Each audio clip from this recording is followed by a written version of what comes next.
The envelope wasn't just thick, it was deliberate.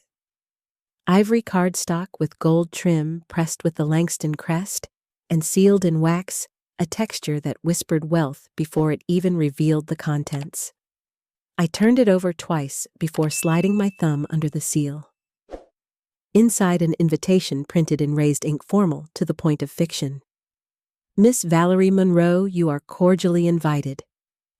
It began, followed by a list of rehearsed ceremonial details and a font so ornate it seemed embarrassed to be read. My name nestled in between signatures, and the Langston name felt like an afterthought. A nod to inclusion without the warmth of intention. I let the paper rest against my palm for a moment too long. That name, Langston, still tightened something in my chest. Danielle, my sister, was getting married. Not just married, but absorbed into legacy. She had chosen Jared Langston, heir to one of the most recognizable fashion dynasties in the country. Their wedding weekend would open with a black tie gala at the Langston estate. Press invited. Industry icons confirmed. Designers flown in from Milan and Tokyo. And somehow, among the names that dripped of relevance and recognition, mine had slipped in like a ghost. It didn't feel like an invitation. It felt like a dare.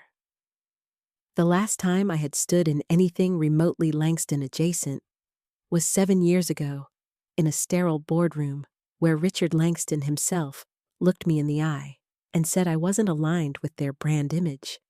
That was the afternoon I was erased. Quietly. No drama, no scandal. My sketches vanished from portfolios, my concepts filtered into other people's campaigns, my name left off every mood board and draft that followed. Danielle didn't ask questions. She just stopped calling me her sister and started calling me Val, shorter, easier to sidestep. The industry didn't blacklist me. They just stopped opening doors. When no one else would take my calls, Gloria Santerre did. A reclusive icon in the couture world. Gloria didn't ask for explanations. She gave me keys to a private studio, a quiet sewing room, a space to disappear.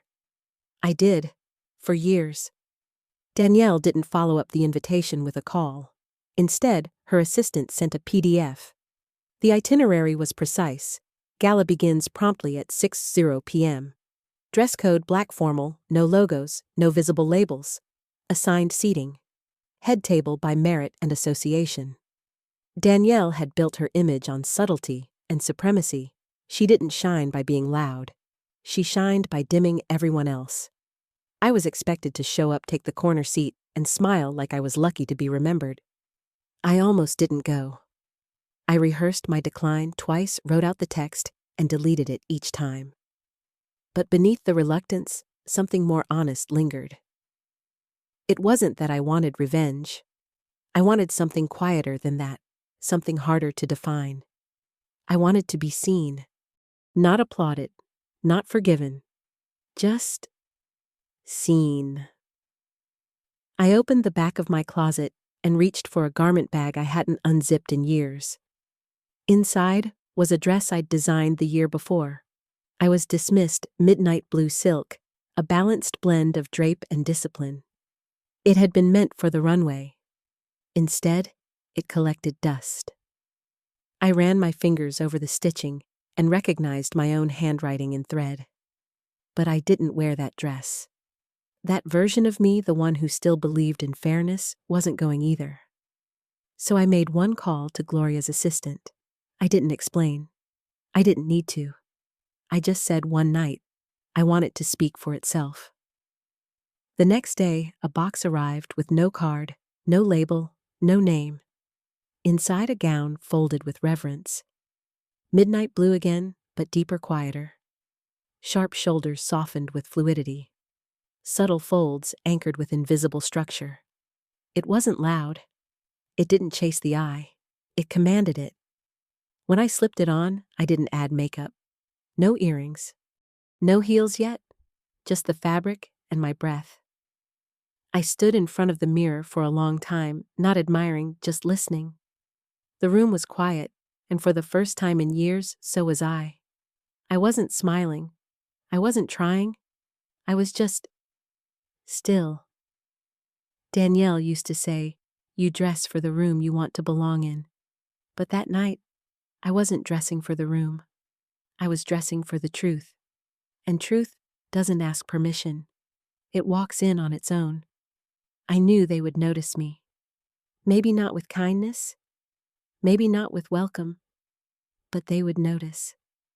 The wealthy have a particular way of mocking things they can't place, through perfectly timed silences, through compliments that taste like doubt, words like brave or unexpected always delivered with a tilt of the head. That's how the elite laugh without ever making a sound. But I wasn't walking in for them. I was walking in for the version of me who survived everything they erased. The humiliation they expected that would belong to someone else. The gala began at 6. I arrived at 6:37, not out of disrespect, but by design. By then, most of the photographers had moved inside. The red carpet chaos was calming, the arrivals had slowed, and the security detail had shifted from posture to presence. I stepped out of the black car alone. My heels clicked once, then again, sharp against the slate pavers of the Langston estate. A valet extended his hand, but I declined. My posture said everything I needed it to. No handler, no entourage, just intention. The Langston property was spectacle wrapped in restraint. Stone pillars, glass canopy, manicured hedges so precise they may as well have been ruled by architects. The estate wasn't just about wealth, it was about proof of legacy. Every surface shimmered with curated effort. Danielle had chosen it deliberately. She didn't want her wedding to feel personal. She wanted it to feel permanent. Inside, I gave my name at the check-in table. The woman behind the clipboard paused before repeating it aloud, then blinked twice, as if the syllables weren't expected to appear in that order. Valerie Monroe, she said, confirming what was printed, not what was believed.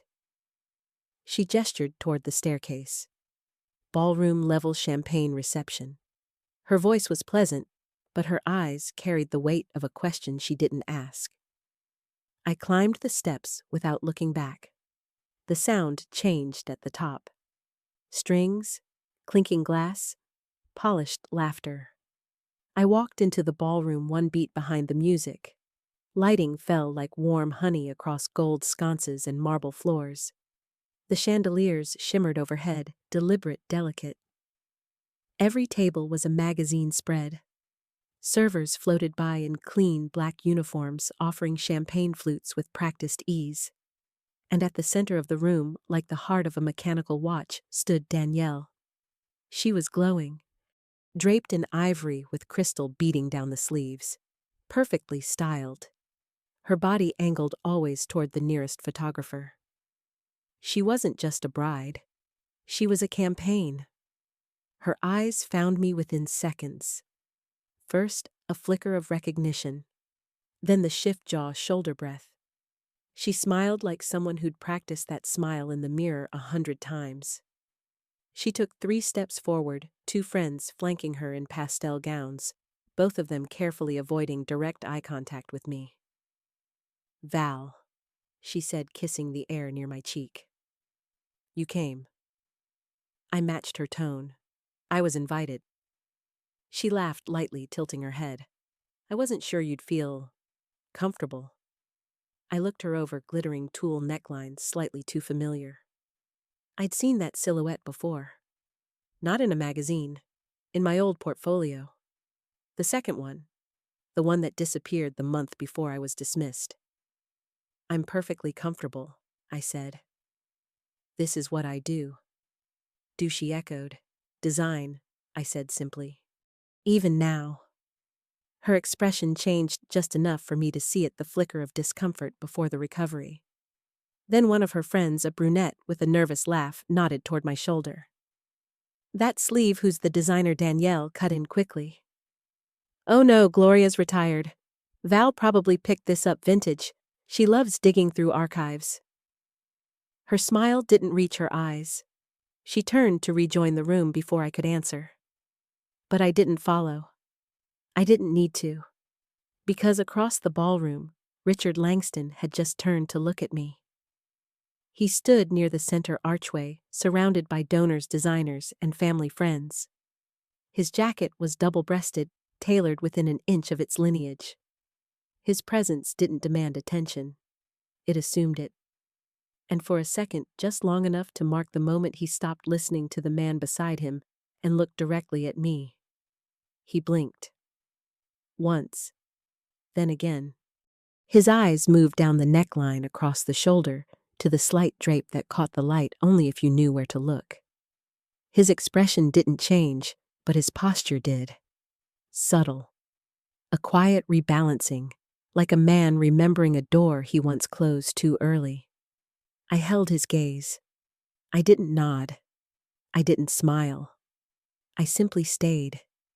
And in that moment, I was no longer the intern he had dismissed 7 years ago, in a glass office with coffee too bitter and compliments too vague. I wasn't the girl with quiet ideas and unpaid sketches. I wasn't even the guest seated near the restrooms. I was gravity.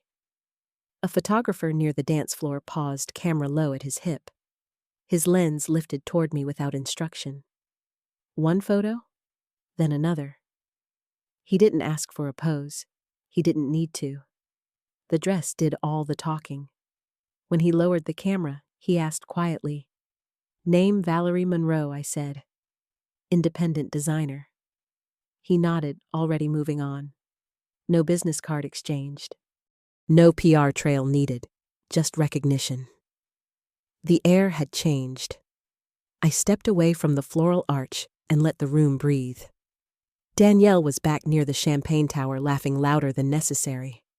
Richard was speaking again, but this time his voice felt smaller. Around me, guests glanced sideways. Not all at once. Not in spectacle. But like the first few seconds before a storm, when people stopped to wonder about the shift in pressure. And in those seconds, I understood something I hadn't. Until now, I hadn't come for a second chance. I had come to make the room remember what it tried to forget.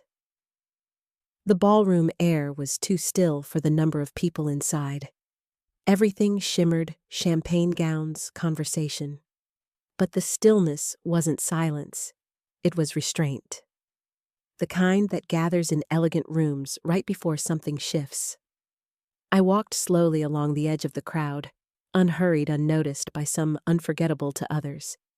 There were no handlers, no +1 on my arm, no manufactured laughter trailing behind me. I came alone. That was the part Danielle had counted on, that I'd arrive, quietly fade politely into a corner, maybe smile for a few photos, and then vanish before dinner. Alone made her feel superior. But alone is also what made me undeniable. Without distraction, people had to look. They couldn't anchor me to anyone else, no date, to dismiss, no group to soften me. I was just there, fully formed, a silhouette they couldn't source, a presence they hadn't prepared for. I could see it on their faces, the puzzled glances, the half-recognition, the questions whispered over crystal rims. "She's not press, is she? That dress. I've seen that structure before, haven't I? She's too poised to be an outsider." Danielle passed me twice without speaking. Each time her voice rose just slightly louder, her gestures wider, her laugh a touch sharper. I was used to that. Danielle had spent our entire lives making noise to cover what she didn't want noticed. But tonight, her voice didn't carry like it used to.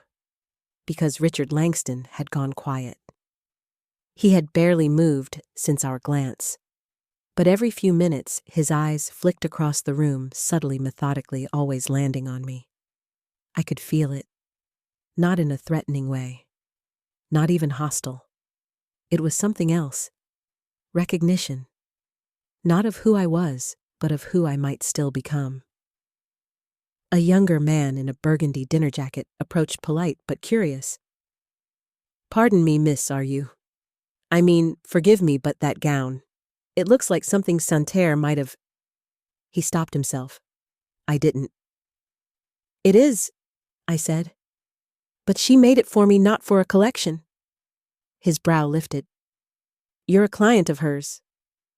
I was a student of hers, I said. Now I'm just myself. That answer landed harder than I expected. His smile faded into something more serious. You're not listed in the event program. I'm not here to be listed. And with that, I turned and walked toward the terrace, letting the cool spring air kiss my collarbone as I stepped outside. The terrace overlooked the west gardens, strung with low lanterns and edged with hedges so sculpted they looked fake. I leaned on the railing, watching servers refill glasses and guests circle the perimeter like planets around whoever was currently interesting enough to orbit. I was only out there for a moment before someone joined me. You never liked these things, came the voice. Familiar, slightly nasal, but not unkind. I turned. It was Mia Carlyle. We hadn't spoken in 5 years, not since we both left New York. Mia had been one of the few to defend me quietly, but sincerely, after the scandal. She hadn't believed the rumors about my supposed NDA breach. She had known how convenient it was for Langston Corp to cut me loose once they'd absorbed my design series. Mia, I said softly. I didn't know you'd be here. She shrugged. I wasn't supposed to be. I'm not close to Danielle, but my firm consults on events for the Langstons. I saw your name last minute and stayed. We stood together in silence for a beat. Then she said, You look exactly how they hoped you never would. I glanced at her, unafraid, she clarified, untethered. I didn't respond. I didn't need to. She turned to me more serious now. Are you ready for what's coming? I raised an eyebrow. And what's coming? Attention, she said. Richard's people are whispering. Half the design consultants inside think your dress is unreleased Santerre, and the other half are wondering how they missed your name on a campaign. I took a breath. I wasn't here for the spectacle, but I knew how quickly spectacle found people who didn't chase it. Back inside, the energy had shifted again. A photographer was now circling the perimeter, deliberately pausing near me every few minutes, but pretending not to. One of the Langston senior advisors, a tall woman named Marla, spoke quietly to a caterer, then nodded in my direction. The whispers were turning into questions, and that's when Jared Langston appeared. I had never met him before tonight. Tall, dark blonde hair, jawline sharp enough to belong in the portfolio of a lifestyle brand. He was polite in that practiced way most heir apparents are. But as he approached, I watched something flicker behind his eyes. Recognition, curiosity, or suspicion fed to him by Danielle Miss Monroe, he asked, offering his hand. I shook it. Mr. Langston? You look extraordinary, he said. My fiancé didn't mention you had such an eye. Danielle and I don't often see things the same way, I replied. He smiled awkwardly, unsure how to respond. Then he asked May, I ask who designed your gown. I looked straight at him. It was made for me. One of a kind. No PR cycle, no campaign, just intention. He paused, then nodded as if he understood something he hadn't been told. Thank you for coming, he said. And he meant it. Not out of courtesy, but out of awareness. That was the moment the narrative began to slip out of their hands. Danielle's voice cut through the air like it always had, just loud enough to make people turn, never loud enough to seem intentional. I heard her laugh drift across the ballroom as she toasted with Jared's cousin near the champagne tower.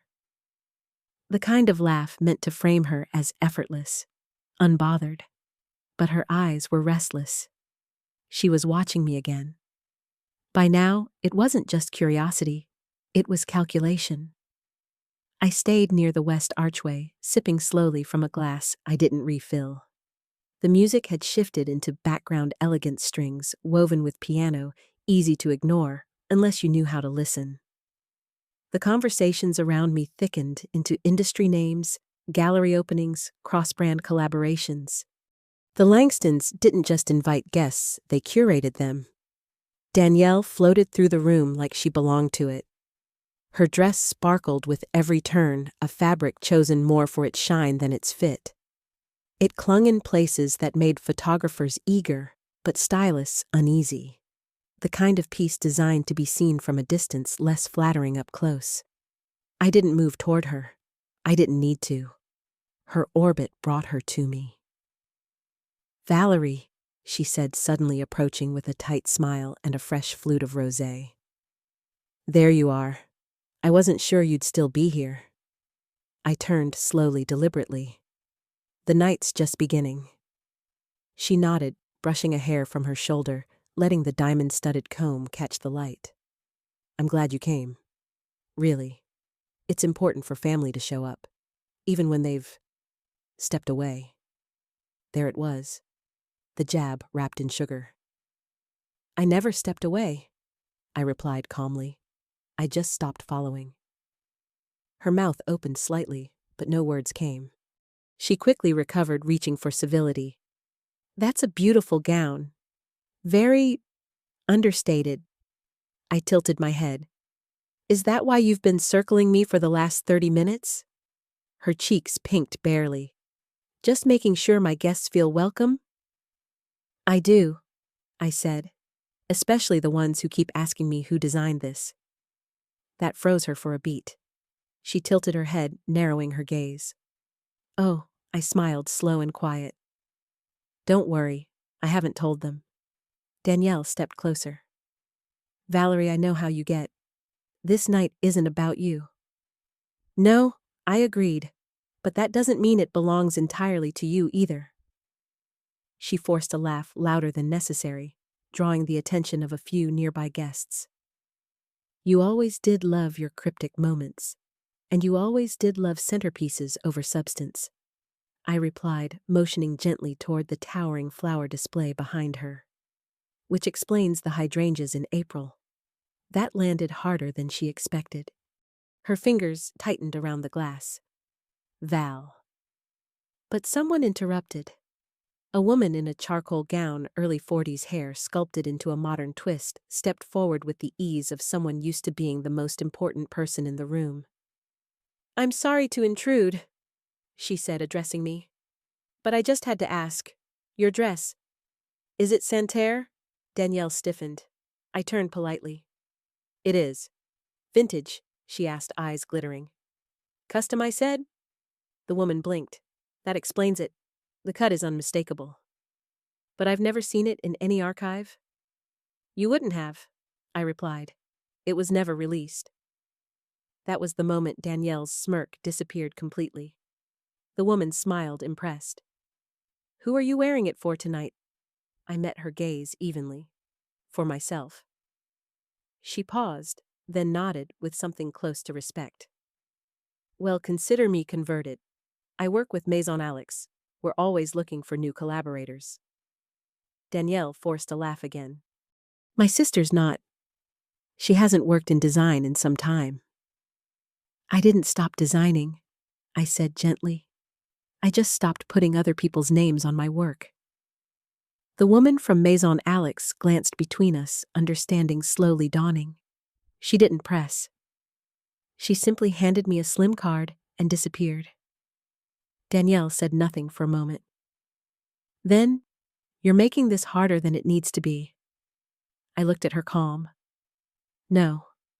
You just thought I would come here and shrink." She blinked fast. "I didn't ask you to come. But you sent the invitation." Silence. A song shifted behind us, the violin climbing into something softer, and Jared's voice carried from across the room. He was laughing with his uncle, but his eyes slid toward Danielle. Then to me. And for the first time all night I saw it. He was noticing too. Not the dress, not the tension, but the contrast. Danielle returned to her table without another word. I stayed exactly where I was. The music shifted as dinner was announced. Strings dipped into something warmer, slower. Guests were guided to their seats by ushers with gold-foiled menus and name cards. I followed the soft tide of chatter, never rushing, never pausing too long in one place.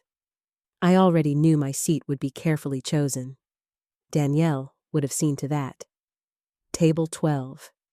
Tucked near the outer curve of the ballroom, close to the waitstaff entrance. Not quite in the shadows, but far enough from the head table to make a statement. A polite exclusion. From there, I could see the dance floor, but not be seen easily from it. I smiled quietly to myself. They didn't know I'd spent years working in rooms exactly like this one, except from the back clipboard in hand, managing brand launches and ghost-styling clients who smiled for flashes while wearing my sketches. You learn how to spot hierarchy from a floor plan, and this seat told me everything I needed to know. They still thought I was powerless. But they didn't know about the dress. Not just the name stitched into it, but the legacy. 7 years ago, after my dismissal from Langston and Vale, Gloria Santerre found me in a second-hand bookstore downtown. I hadn't gone there to be found. I had gone to disappear. I was standing between shelves of forgotten architecture books when she tapped my shoulder. She didn't ask questions. She simply said, "Come." That was the beginning of my quiet rebirth. I didn't tell anyone I worked with her. That was the agreement. No media, no photos, no announcements. Just sketch, sew, breathe. I spent years building collections for her under whispered aliases, capsule lines that sold out in Paris before they ever touched Instagram. I never claimed them, but I always knew which ones were mine. And this dress? It wasn't just mine. It was never meant for public release. It had been Gloria's parting gift when she retired. A silhouette built on our shared language. A design stitched only once for no one but me. The fabric custom-dyed silk, sourced from a small loom in Florence. The interior lining hand-finished by a woman in Antwerp who only worked by touch. There were no seams visible, no zippers, no fastening mechanisms. It moved with the body like breath, like memory. Anyone in that room with real fashion intuition would have known instantly it wasn't commercial. It was origin. But Danielle didn't see any of that. She saw only threat. She had been watching me all evening, never for long, never directly, but always enough.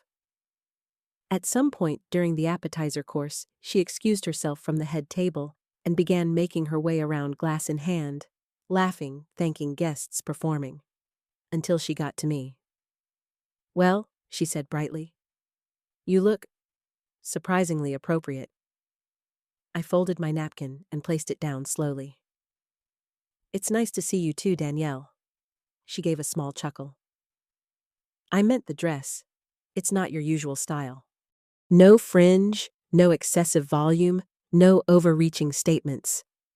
I tilted my head. "You think this is understated?" She blinked once, then leaned in slightly. "You do realize people are talking, right?" "I do," I replied, matching her tone. "Which is more than they were doing last week when you wore a copy of a 2019 Valentino to brunch." Her jaw twitched. Subtle. But I caught it. "I'm just saying," she continued, tone sugary, "this event isn't about making personal comebacks. It's about Jared's family. About legacy." I looked her square in the eye. "That's exactly what I'm honoring." She didn't understand it yet, but the message was already unfolding around her. I noticed it as dessert was served. A woman 2 tables over, wearing a pearl-stitched gown, whispering to her partner and pointing subtly in my direction. Another guest, a creative director for an emerging fashion house, took a discreet photo, angled low from her seat. The murmurs were no longer just whispers. They were movement, because someone had recognized the signature. Gloria's cuts were subtle but unmistakable. The taper at the waist. The quiet asymmetry at the back hem. the neckline that balanced just below the collarbone like a conversation not meant for everyone. These were things you couldn't fake with machines. And as I turned slightly in my chair to adjust my posture, I noticed the woman across from me raise her phone again. Not to take a photo, but to compare one. She was looking at a screenshot of a runway show, her brow furrowed. That was when I knew. They were realizing what Danielle hadn't. This wasn't an off-the-rack moment. This wasn't a borrowed look. This was couture. And not just couture, hidden couture. The kind no one gets access to unless they've earned the right to silence. I stood to excuse myself. Danielle was watching again now more tightly, her gaze fixed, her smile gone. She knew something was happening, but she didn't yet know what. The ballroom had changed. Not in decor, those flower towers still gleamed beneath chandeliers, and the pianist hadn't missed a note, but the air itself felt tighter. Like the room was leaning slightly in my direction, and no one wanted to admit it. Danielle had returned to her place at the head table, smile, brittle laugh, a little too crisp. I remained at the edge of the crowd, near the floral arch, where I could see the whole scene unfold. And the longer I stood there, the more obvious it became. People were watching me in the way they watch a candle flicker, before it becomes flame. There's a moment every woman knows it when you stop being a guest and start becoming a subject. First, it's the glances, then the murmurs, then the questions spoken just loud enough for the person beside them to pretend not to hear. Who is she again? She used to be someone, didn't she? I thought she'd left the industry. She looks like she didn't. I didn't speak. I didn't need to. Because rumors don't need help. They just need space. And that night, I became one. It started at table 9. A guest with a sleek bob and patent leather clutch was scrolling through old show photos on her phone. I caught her comparing a detail on my dress, the diagonal pleat at the lower back, to a shot from a Santerre capsule line that never reached the press. She zoomed in, tilted her head, then looked at me over the rim of her glass. Then came table 6. A young editor from a digital fashion site whispered something to her colleague, who widened her eyes and typed a name into her search bar. And then, without fanfare, the phone came out at table 3. Richard Langston was still standing at the far end of the room. He hadn't approached me yet, but I could feel the questions forming behind his eyes. He wasn't a man used to being surprised. Certainly not by someone he'd written off years ago. I didn't move toward him, because power doesn't chase. Instead, I turned slightly just enough to let the gown catch the soft lighting and made my way toward the gallery wing, away from the noise, toward the paintings. I passed the white marble columns, heard the hush of my own heels echo down the corridor. A different kind of silence awaited me there, cooler, more honest. Oil portraits lined the walls, Langston ancestors, muses, and matriarchs, all watching with the stillness only canvas can hold. I stopped in front of one that caught my breath. It was an older woman in profile face, lit softly from the right. The brushwork reminded me of restraint. She wore a gown almost identical in structure to mine, collarless, minimal, with emphasis on the drape and posture rather than shine. The plaque beneath read, Elena Langston, 1924. So this was the standard Jared's family still revered, not excess, elegance. That was the difference. And I was no longer the wrong language, I was just ahead of their translation. I didn't hear the steps behind me until they stopped exactly 1 pace away. Miss Monroe. I turned. Richard Langston stood before me, hands folded neatly, voice as smooth as I remembered. But his eyes were different now, calculating, yes, but not dismissive. Not this time. Mr. Langston. He looked at the painting, then back at me. You've managed to draw quite a bit of attention this evening. I haven't said a word, I replied. He smiled tight, unreadable. Sometimes silence speaks the loudest. We stood in that corridor without rushing the moment. The weight of past meetings of boardrooms and betrayals floated between us. I didn't bring them up. Neither did he. Instead, he nodded toward my dress. Santerre, I met his gaze. Yes. She never released that cut. She didn't need to. There was a long pause. Then almost gently he said, I didn't expect you to come. I tilted my head. I did. Another pause. Your work back then years ago, it was ahead of its time. He wasn't offering an apology. He was asking a question. But I wasn't giving answers. Not yet. I stepped slightly past him toward the next portrait. It never needed to be ahead, just uninterrupted. He turned, too, watching me for another long moment before retreating with a quiet, enjoy your evening. I didn't look back, because for the first time in years I didn't need him to look at me. He already had. When I returned to the ballroom, the conversations didn't stop. They softened, then shifted entirely. I passed a pair of stylists from Milan, both whispering and nodding. An events director glanced at my neckline, then at Danielle, as if calculating something she hadn't noticed before. And I realized I wasn't the sideshow. I was the main act they hadn't advertised. By the time I returned from the gallery wing, something in the ballroom had changed again. Not loudly, not obviously. But anyone who'd ever been excluded from a list knew how to feel a shift before it was named. I walked through the crowd, slowly, hands relaxed at my sides, letting the eyes glance and flinch away. People weren't pretending not to notice anymore. They were trying to figure out why they hadn't noticed sooner. A man at the bar lowered his glass as I passed.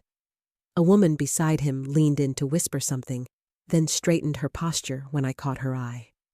Across the room, a junior editor for Maison Review was furiously typing into her phone, her eyes flicking between my dress and a tab open on her browser.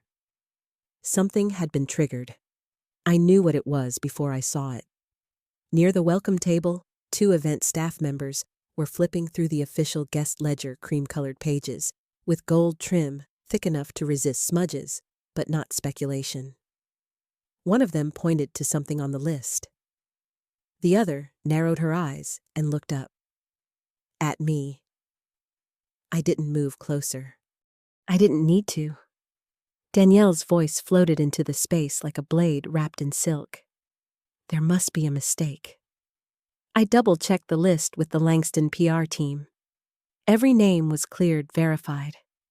The woman at the check-in table didn't respond. Instead, she walked away with the ledger toward the back of the ballroom, where the Langston Foundation's director was now speaking with Richard.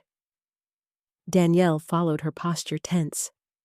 I stood still watching until I saw another person walk in, late unannounced, unbothered. She was older than most of the crowd. Hair silver pulled back in a twisted knot. No jewelry, no makeup. Her dress was navy matte, cut clean at the wrist.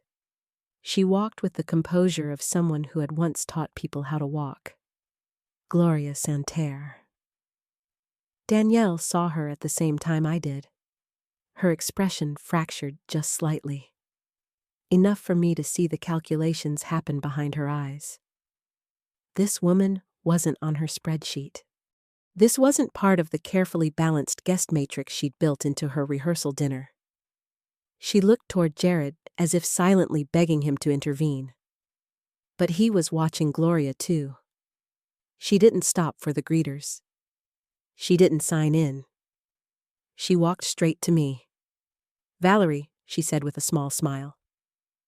You stood straighter than any girl I ever trained. Still do.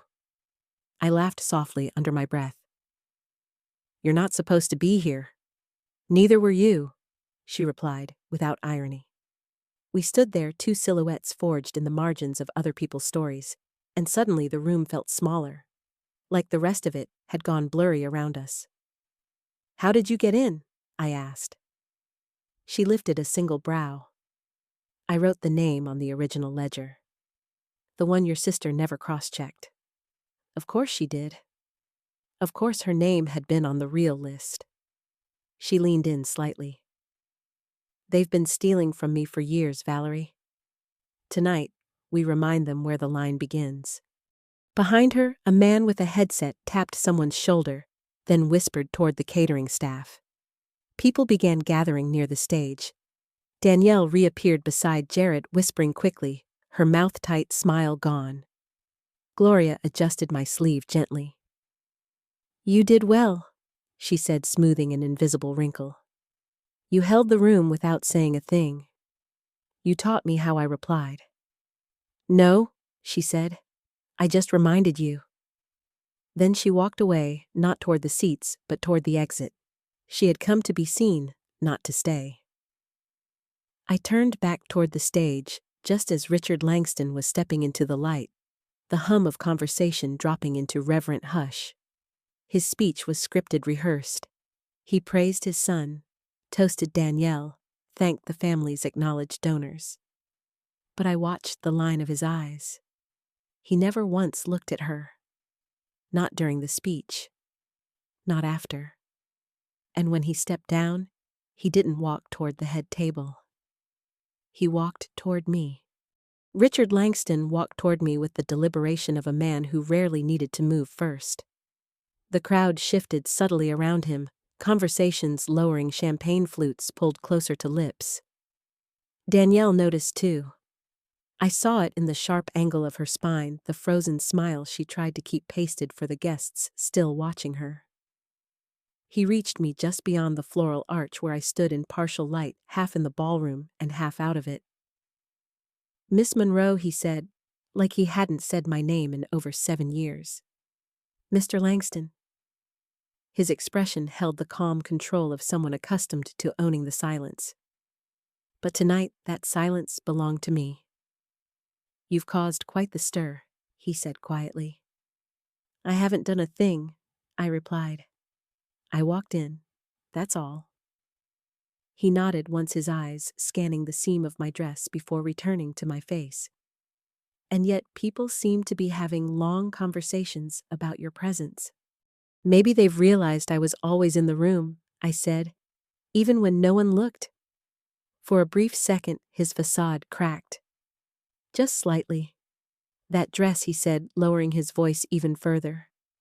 "It's not just Santerre." "No," I confirmed. "It's mine." He stared at me, calculating something. "Do you know," I continued, "that the final pattern you signed off on before I was dismissed, that asymmetrical hemline your fall campaign was built on, was mine?" He didn't answer. "I kept the sketches," I said. "I still have the time-stamped originals, and the email forwarding them, from your own assistant." His jaw tightened. I took a step closer. "You didn't just sign off on my removal. You signed off on my erasure. You were an intern," he replied softly but firmly.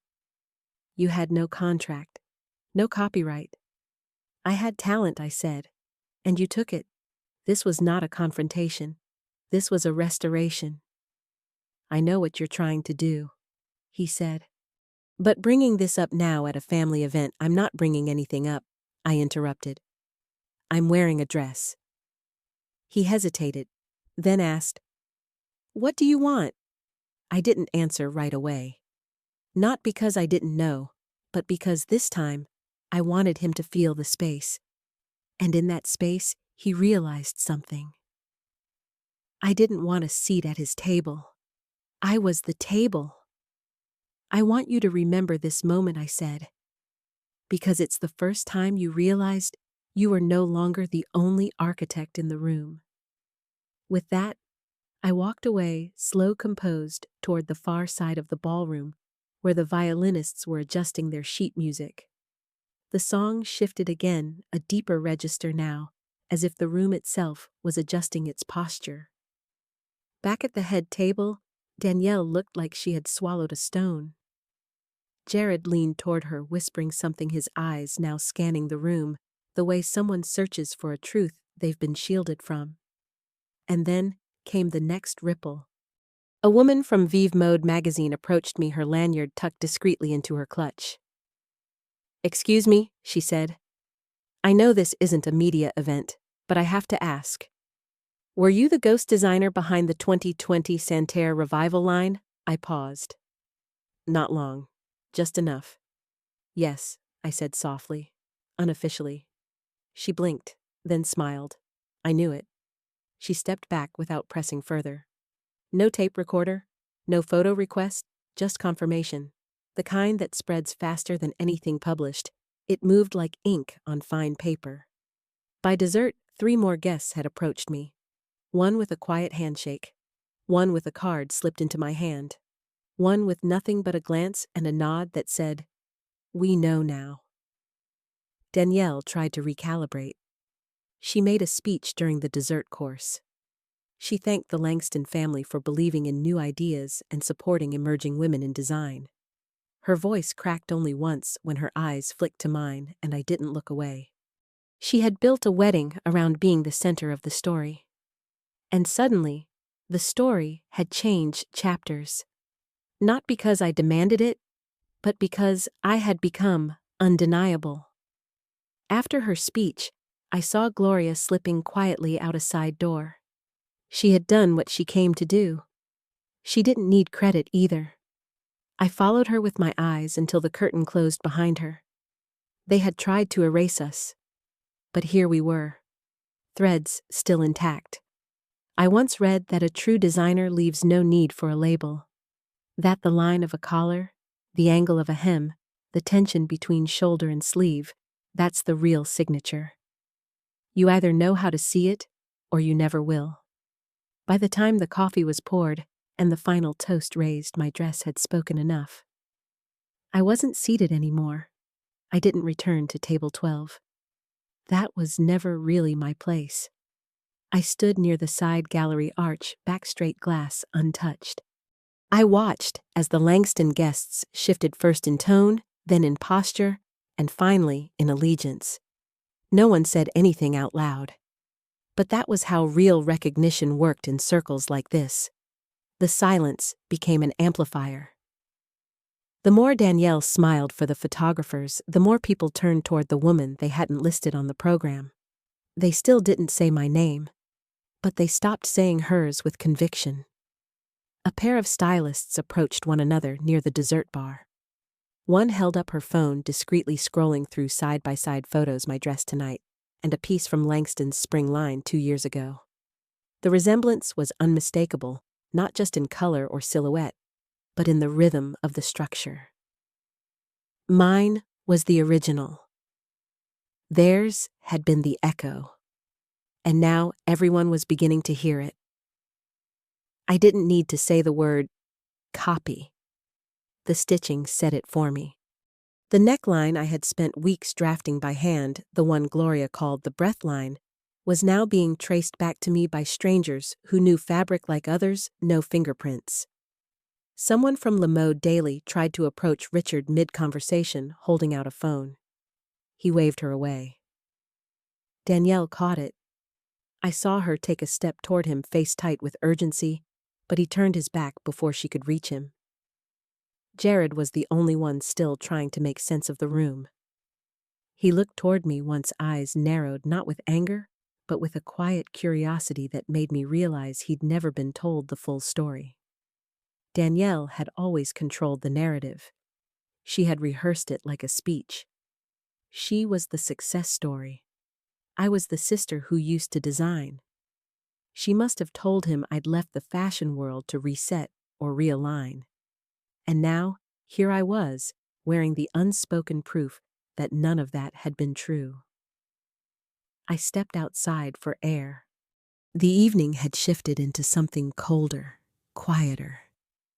Garden lights flickered against the hedges, and the marble path glowed under a crescent moon. A breeze moved through the leaves, and I finally let myself exhale. That was when I heard her footsteps behind me. "Danielle." She didn't call my name. She walked until we were standing shoulder to shoulder beneath the ivy archway. Her arms were crossed, her hair pinned too tightly. She stared ahead, not at me. "You planned this?" she said, voice flat. I didn't respond. She shook her head, a small, bitter laugh escaping. "You knew exactly what would happen. You knew wearing that would make this about you." "No," I said calmly. Wearing this reminded them I existed. She turned, finally facing me. Why now? After all these years, I looked at her, really looked at her, the tension around her mouth, the bruised pride behind her eyes. "Because I didn't need the world to clap," I said. "I just needed them to remember whose hands the work came from." Danielle's expression flickered, pride warring with something closer to shame. "I didn't steal anything," she whispered. "I didn't even know what they were doing to your sketches." "You didn't ask either," I replied. "You didn't stop it." Her mouth closed. The silence between us stretched until I finally broke it. "They're going to talk about this night," I said. "Not because of you, not because of him, but because of what I wore." She turned away. I let her walk back inside. I stayed in the garden for another 5 minutes, not to hide, but to let the story settle into the ground like root. When I returned, the staff was beginning to clear the tables. Danielle had disappeared, likely into a side room to recover whatever was left of the evening. And Richard, he was now speaking to Gloria. I caught only the end of their conversation as I passed behind them. "She was never gone," Gloria said softly. "You just didn't know how to see her." He didn't argue. He just nodded. That was enough. They didn't make a formal announcement, but you could feel it in the way the room adjusted. A quiet ripple like wind passing through the edges of a velvet curtain. The violinists returned to their corner. The lights dimmed just slightly, and in the space where dessert plates had once clinked, a staff member cleared a small path through the center of the ballroom. Richard Langston was walking forward. No one called for him. No one introduced him. But when he took the microphone, even the hum of whispers fell quiet. He didn't hold notes. He didn't clear his throat. He simply began like a man who had always known how to command a room, and perhaps for the first time understood what it meant to truly earn it. "I want to thank everyone," he said, "for being here tonight, to celebrate not just a marriage, but a legacy." His eyes scanned the crowd, but they didn't settle on Danielle. They settled on me. "There are moments in this business, in this life," he continued, "where we forget that legacy isn't just inherited. It's created, stitched, sacrificed for." There it was, not an apology, but something heavier. Recognition. I didn't blink. Danielle, sitting 2 tables from the front, froze in her chair. Her back straightened, fingers tightening on the white napkin in her lap. She wasn't used to silence from her father not directed at her. Richard continued. "Years ago, I had the privilege of witnessing work that challenged tradition, that refused to shout but still demanded to be heard. It didn't come from where I expected, and I wasn't ready to see it then. The room was absolutely still. I see it now. He didn't say my name. He didn't have to. This was the apology that would never be spoken in direct terms. It didn't need to be. Because it wasn't for the press. It was for the people who understood the language of omission and what it meant when the silence finally cracked. When he stepped down, he didn't return to Danielle's table. He walked toward the back of the room, toward the double doors where the event staff waited. And as he passed me, he stopped. Only for a moment. He turned slightly, just enough that no one else could see his face. "Keep the original," he said. "It's always the most valuable." Then he walked away. I stood there, not triumphant, not vindicated, just still. Like someone who had waited so long to be acknowledged, she forgot what it would feel like when it happened. But I didn't need to move. because the next step didn't belong to me. It belonged to the room. One by one, guests started to leave their tables, not toward the doors, but toward me. Slowly, cautiously, some with glasses in hand, some with nothing but a glance. The woman from Maison Revue returned with a quiet nod. "He never says things like that," she whispered. "I know," I said. "Your silence," she added, was louder than their platform.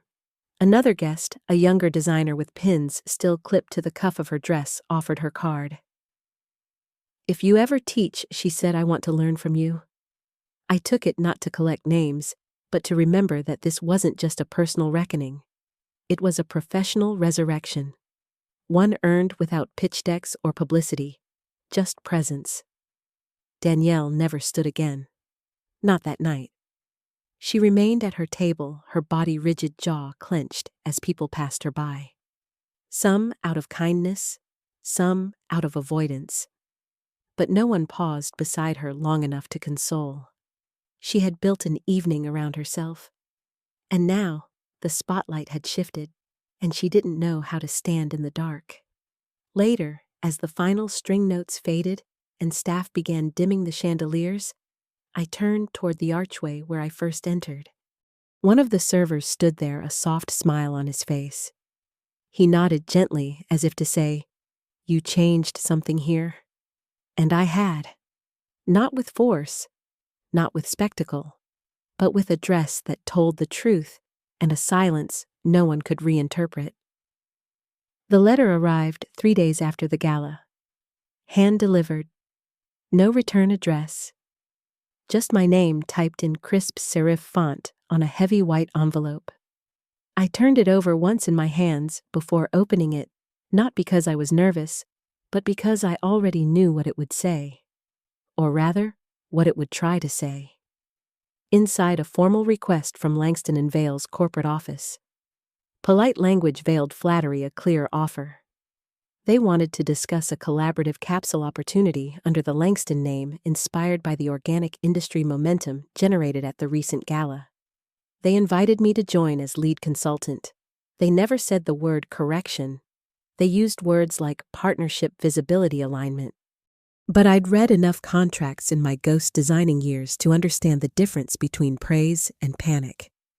They weren't offering me an opportunity. They were offering me a paper bandage for a legacy they had just realized was bleeding from the inside out. I set the letter down and didn't respond right away. Instead, I opened the drawer where I kept everything from the past 7 years: sketches, emails, receipts, the NDA Gloria Santerre. And I had both signed in silence. On the back of one old envelope in Gloria's handwriting was a note I'd once brushed off: "Let them make the noise. You keep the original." It wasn't about ego. It was about authorship. The next morning, I met Gloria for coffee at her favorite corner shop in Tribeca. No cameras, no contracts. Just 2 women with history stitched into every choice we'd ever made. "They reached out," I said. "I assumed they would," she replied, stirring her tea without looking up. "They want a capsule. They want control." I nodded. "Should I respond?" Gloria smiled slightly. "You already did, at the gala." I exhaled slowly. "They still think I want a seat at their table." She looked up, then her gaze clear and cutting. "Because they don't know you built your own." We sat for another hour, not planning, not negotiating, just remembering. And when I left, I didn't walk away with a strategy. I walked away with clarity. That afternoon, I wrote a 2-line response. "Thank you for your interest. I decline." I didn't explain. I didn't soften. Because when you've spent your life being erased, brevity is the sharpest ink. Later that week, a rumor surfaced in industry circles that Langston's spring line was being delayed due to internal restructuring. Another line mentioned a quiet audit of legacy design credits. But nothing ever made the front page. That was how the powerful handled embarrassment. They buried it in press releases, padded with passive voice. Meanwhile, something else began to happen. Calls, emails, quiet messages forwarded by friends of friends. A small boutique in Milan wanted to host an exhibit, Designs Without Names. A collector in Tokyo offered to acquire one of the only surviving originals of the Gloria Valerie line. A well-known stylist asked if I'd be open to consulting for a documentary. And all of them said the same thing in different words: we didn't know. We're sorry we didn't know. That was the real contract they were rewriting. Not in court, not in print, but in the minds of people who now saw what had always been there. I didn't accept most of the offers. I wasn't interested in fame. I had lived in the shadow long enough to see its outline, and I knew now I didn't need to be known loudly. I just needed to be known accurately. I chose one project. A collaboration with a design institute in Savannah. Young designers, mostly women, many of them first-generation artists, building their own language from scratch. They didn't want me for my name. They wanted me for my silence and how I used it. During my first workshop, one of the students asked me, "Do you ever regret not speaking out earlier?" I paused. Not because I didn't know, but because I finally understood. I wasn't silent, I said. I was sewing, and every stitch carried the story they tried to erase. 6 months later, I stood at the edge of a sunlit studio in Savannah, barefoot, on polished concrete, surrounded by bolts of fabric and the sound of pencils sketching on thick cotton paper. The girls, students, artists, voices still becoming, were building their portfolios quietly. No buzzwords, no taglines. Just ideas they believed in enough to draw again and again, each sketch a question. Will the world see me this time? I didn't tell them what to do. I never taught that way. Instead, I showed them how to feel a line before they cut it. How to drape not with ambition, but with memory. How to know when a garment was finished, not because it was perfect, but because it finally said enough. And when one of them asked if she could stitch her initials into a hem, I said yes. Louder than I meant to. Because no one had ever told me that. Not when I started. Not when they took what I made. Not when they sold it under someone else's name. But here in this space, surrounded by girls who might never be invited into the rooms I was once cast out of, I saw what legacy really meant. Not applause. Not return invitations, but teaching someone how to enter a room already knowing her worth. One morning, I received a parcel with no note. Inside a folded piece of my own dress, the midnight silk soft as breath cut from a bolt I had thought was lost. Gloria's way of saying, "You don't need to wear it again. It already did its job." I didn't frame it. I stitched it into a new garment. The first piece of my own line. A line with no launch event. No press junket. No front row placement. Just a quiet release through 3 ateliers who didn't care about celebrity endorsements, only about stitching that held meaning. And it sold. Not in numbers that would make headlines, but to the right people. People who knew how to listen to fabric. People who no longer needed logos to prove something. Months later, I returned to New York for a speaking event, small, academic, unpublicized. Afterward, in the hallway, a familiar voice called my name. It was Jared Langston, alone. No press, no camera crew, no wife beside him. Just a man whose world had shifted. "I've been meaning to reach out," he said, hesitant. "A lot changed after the wedding." I said. He looked down. My father stepping back. I nodded. He should. He met my eyes. Danielle's started a side label, still trying to prove something. I didn't ask what. He hesitated again. I wanted to say I'm sorry. I didn't know what was done to you. I believed him. But I didn't need the apology. Sometimes I said gently, "We only see what we're allowed to see." He held out a small envelope. "This is yours. From the archives." I found it during transition. Inside was a photo from the vault, one of my earliest prototypes stamped dated, and marked in handwriting that wasn't mine. The original record. Proof. I smiled, then folded the photo and slid it into my bag without a word.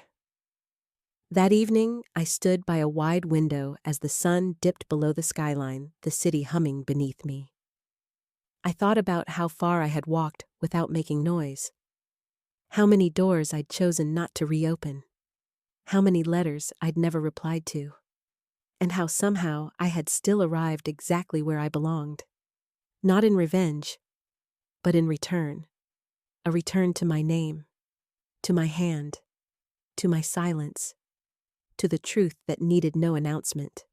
And that night, when I finally slipped into sleep, I dreamed not of the wedding, not of the dress, not of the moment the room froze around me, but of a studio full of quiet girls, each one stitching her initials into the hem without asking permission. What stays with me is not the revenge, but the silence she wore with pride. There was no need to scream, no need to ruin. She simply arrived, stayed still, and let the truth dress her. If you saw yourself in this story, hit subscribe to keep hearing kindness echo after heartbreak.